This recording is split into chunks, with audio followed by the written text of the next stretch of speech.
Live from New Delhi, you're watching DD India Live, India's voice to the world. I'm Preeti Kaur. Coming up in the next 30 minutes. India slams Pakistan at the UN Security Council over decades of cross-border terrorism, says the country bombs its own people.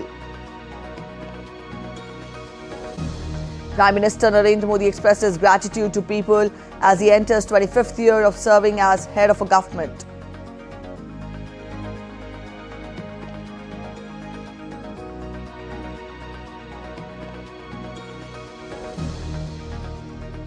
India's External Affairs Minister Dr. S. Jaishankar stresses global good should be the priority of AI government.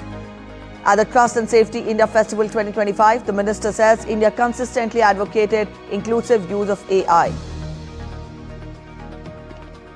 France in fresh political crisis as Prime Minister Leorno resigns after less than a month in office.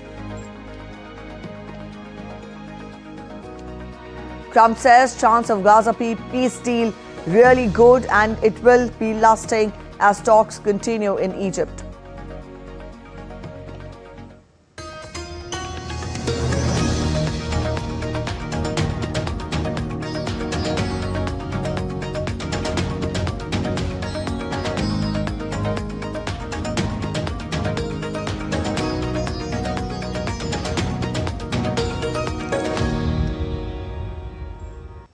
Earlier, India had called out Pakistan for its delusional tirade against India, especially Jammu and Kashmir. Speaking during the open debate on women, peace and security, India's permanent representative to the UN, P. Harish, highlighted how Pakistan conducted Operation Searchlight in 1971, sanctioning genocidal mass rape by its own army. He underscored how the world sees through Pakistan's propaganda and said that Pakistan distracts the world through hyperbole. Every year we are unfortunately fated to listen to the delusional tirade of Pakistan against my country, especially on Jammu and Kashmir, the Indian territory they covet. Our pioneering record on women, peace and security agenda is unblemished and unscathed. A country that bombs its own people, conducts systematic genocide, can only attempt to distract the world with misdirection and hyperbole. This is a country that conducted Operation Searchlight in 1971 and sanctioned a systematic campaign of genocidal mass rape of 400,000 women citizens by its own army. The world sees through Pakistan's propaganda. The ambassador added that India is ready to share its expertise on women, peace and security with the world for dealing with challenges. India remains unwavering in its commitment to the women, peace and security agenda. We stand ready to share our expertise with partners, particularly those in the global south, fostering collective solutions to shared challenges. Earlier, the ambassador described women peacekeepers as messengers of peace and outlined India's rich and pioneer contribution to the implementation of WPS agenda. He asserted that women play a critical role in addressing gender-based violence, being the messengers of peace. India's leadership in championing women peacekeepers is exemplified through the appointment of Dr. Kiran Bedi, the first woman officer of the Indian Police Service, as the first ever female police advisor and head of the United Nations Police Division in 2003. We believe that it is no longer a question of whether women can do peacekeeping, rather, it is whether peacekeeping can do without women. Most critically, they help address gender-based violence and ensure that peace processes reflect the needs and perspectives of all segments of society. From his days as an RSS pracharak to becoming India's third longest-serving Prime Minister, Narendra Modi's journey reflects political durability and an enduring popularity. As he turned 75 on September 17th, he continues his 24th year as an elected official, 13 years as Gujarat Chief Minister and 11 years as Prime Minister. On the same, Prime Minister Narendra Modi shared pictures from his old memories, remembering his days when in 2001 he took oath as Gujarat's Chief Minister for the first time. Sharing on X, he wrote and echoed him, "Thanks to the continuous blessings of my fellow Indians, I'm entering my 25th year of serving as the head of a government. My gratitude to the people of India. Through all these years, it has been my constant endeavor to improve the lives of our people and contribute to the progress of this great nation that has nurtured us well." Over the last 11 years, we, the people of India, have worked together and achieved many transformations. Our path-breaking efforts have empowered people from all sections of India, especially our Nari Shakti, Yuva Shakti and hard-working Annadatas. Over 25 crore people have been removed from the clutches of poverty, and India is seen as a bright spot among major global economies. We are home to one of the largest healthcare and social security schemes in the world. Our farmers are innovating and ensuring that our nation is self-reliant. We have undertaken extensive reforms, and the popular sentiment is to make India Atmanirbhar across all sectors, reflecting in the clarion call of Garv se kaho, ye swadeshi hai. I once again thank the people of India for their continuous trust and affection. To serve our beloved nation is the highest honor, a duty that fills me with gratitude and purpose. With the values of our constitution as my constant guide, I will work even harder in the times to come to realize our collective dream of a Viksit Bharat. And I unquote him. India's External Affairs Minister Dr. S. Jaishankar on Tuesday said that artificial intelligence must be governed with balance, responsibility and safeguards to ensure it empowers humanity rather than exploits it. Dr. S. Jaishankar was speaking at the Trust and Safety India Festival 2025 in New Delhi on Tuesday. Highlighting India's role in shaping global AI governance, he underlined that decisions taken today will determine the future of societies across the world. AI will transform our economies, it will change our work habits, it will create radically new health solutions, it will enhance educational access, it will improve efficiencies, it could even lead to a new lifestyle. The difference with the past is that this particular transformation that is going to come upon us, this will be all-pervasive and not just sectoral. It will impact every citizen in every corner of the world. The minister noted that AI is poised to transform economies, healthcare, education and lifestyles, but warned that its all-pervasive impact could also create new risks, players and power centers. Trust and safety are essential for the implementation of responsible AI. For a society like India, this means indigenous tools, self-assessment protocols and clear guidelines, he said. Trust and safety are essential for the implementation of responsible AI. For a society like India, this means development of indigenous tools and frameworks, self-assessment protocols for innovators, and establishing relevant guidelines.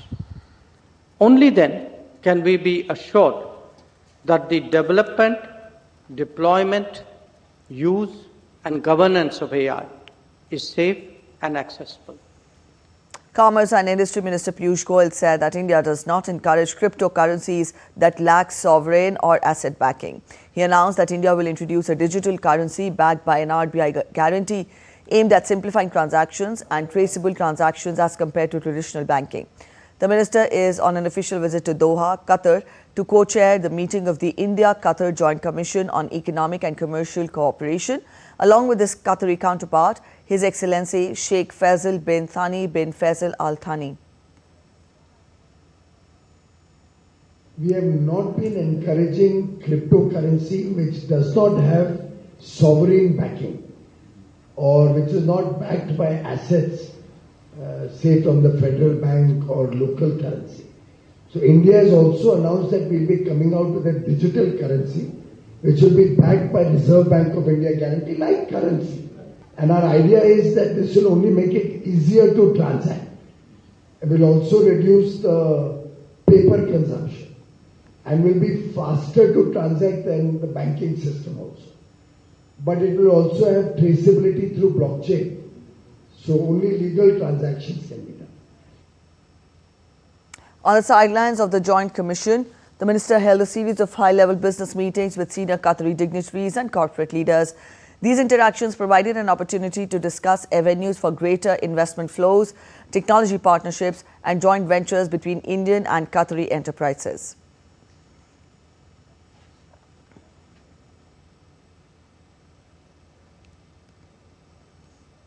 During his first visit to Qatar, Piyush Goyal addressed the vibrant Indian community, appreciating their role as a strong pillar of India-Qatar relations.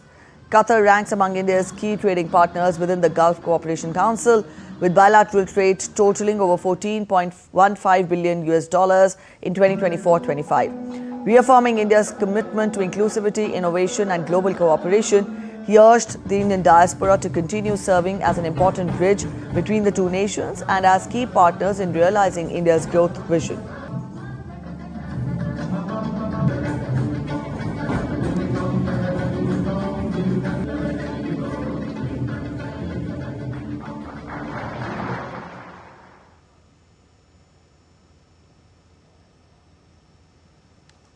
Together, Qatar and India will power the development of all of humanity.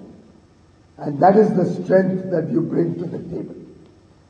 And I am very confident that the sincerity with which you contribute to Qatar's economy, the hard work that you put in, the assimilation of Indian people with the local community is your biggest strength.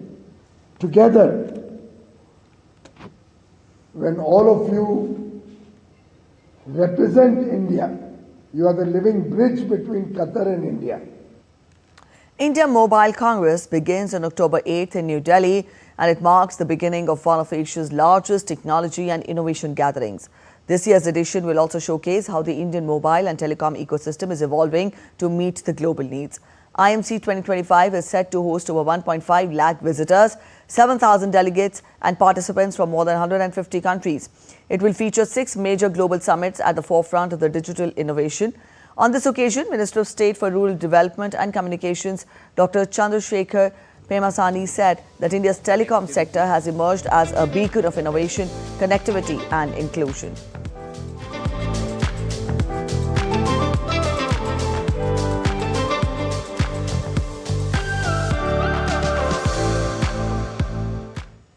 Namaskar. It gives me great pleasure to address you all on the occasion of India Mobile Congress 2025. IMC has become Asia's premier platform for showcasing cutting-edge technologies and driving global dialogue on the digital future. India is today among the most dynamic digital economies in the world. Under the vision of our Honorable Prime Minister, we have rolled out 5G at an unprecedented scale and are now moving decisively towards the future of 6G through the Bharat 6G mission. Our aim is not just to adopt global standards, but to contribute actively to them through indigenous research and innovation. At the same time, we're harnessing the power of artificial intelligence, IoT, quantum communication, and satellite-based broadband to transform governance, empower industries, and provide inclusive services across education, healthcare, and agriculture. The recently launched India AI mission is a step in this direction, ensuring that AI is developed responsibly and used for the public good. India is also promoting design-led manufacturing, creating opportunities for our startups and MSMEs to participate in the global digital value chain.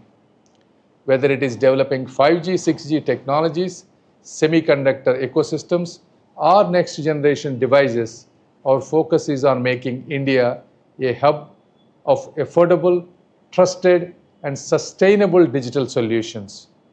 IMC 2025 provides a unique opportunity for policymakers, industry leaders, researchers, and young innovators to come together and co-create the technologies of tomorrow. I invite all participants to use this platform to build partnerships and exchange ideas that will shape a more connected, inclusive, and digitally empowered world. I extend my best wishes for the success of India Mobile Congress 2025. Thank you. You're watching DD India Live. We're heading for a short break, but after the break, US Senate fails again to pass funding bill. White House warns mass layoff. Trump says happy to work with Democrats on healthcare if shutdown ends. Aimed at rejecting foreign interference and expressing support for President Nicolas Maduro, Venezuelans hold a march in Caracas advocating peace. All medium and heavy-duty trucks imported into the United States will face a 25% tariff rate starting 1st November.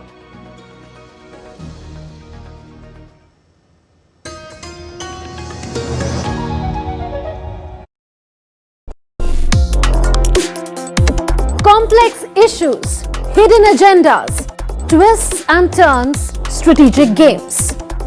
We think all dots are linked. We just need to connect them. Join me every week as I connect the dots to unravel hidden designs in statecraft, mysteries, and decode issues that matter to you. Watch Connecting the Dots with me at these times on DD India.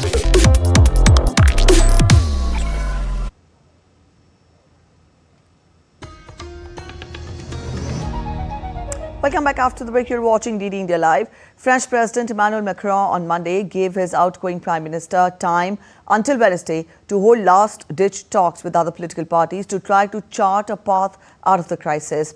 Sébastien Lecornu's shocking step down on Monday, just 14 hours after naming his government lineup.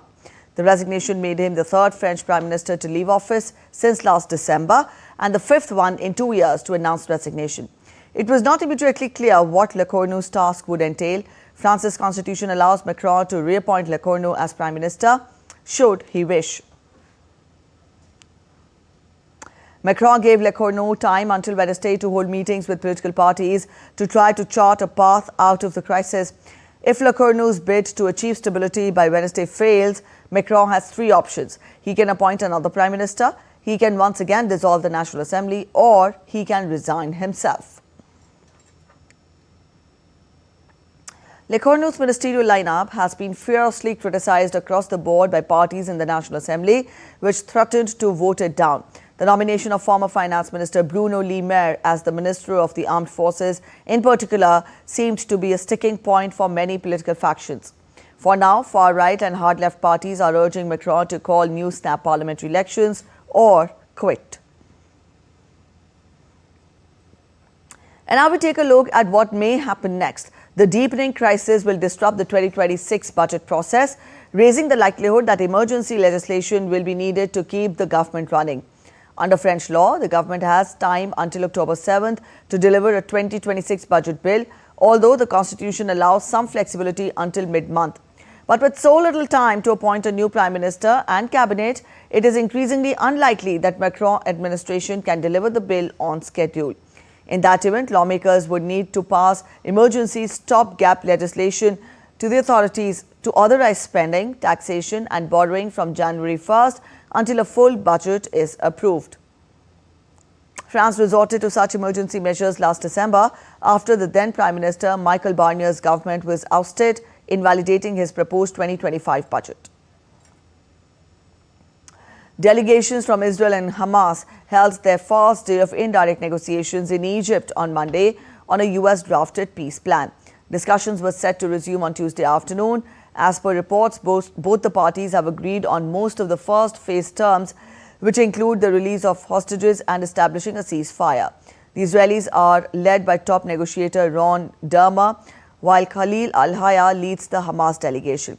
Prime Minister Benjamin Netanyahu's office said Foreign Policy Advisor Ophir Falk would be present for Israel. The talks began with a meeting between Arab mediators and the Hamas delegation. U.S. envoy Steve Witkoff and Trump's son-in-law, Jared Kushner, were also expected to join the talks. Both Hamas and Israel have responded positively to Trump's proposal, but reaching an agreement on the details is set to be a huge task. The plan envisages the disarmament of Hamas, which the terrorist group is unlikely to accept. It also provides for the gradual withdrawal of Israeli forces from Gaza, but Israel's Prime Minister Benjamin Netanyahu has vowed to redeploy troops deep inside the territory while securing the release of hostages. US President Donald Trump told reporters at the White House that he was pretty sure a peace deal was possible.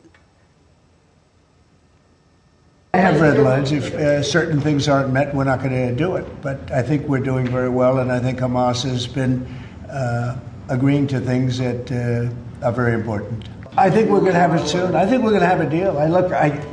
It's a hard thing for me to say that when for years and years they've been trying to have a deal with Gaza, but literally for centuries, okay, if you really think about it. But we're going to have a Gaza deal, I'm pretty sure, yeah.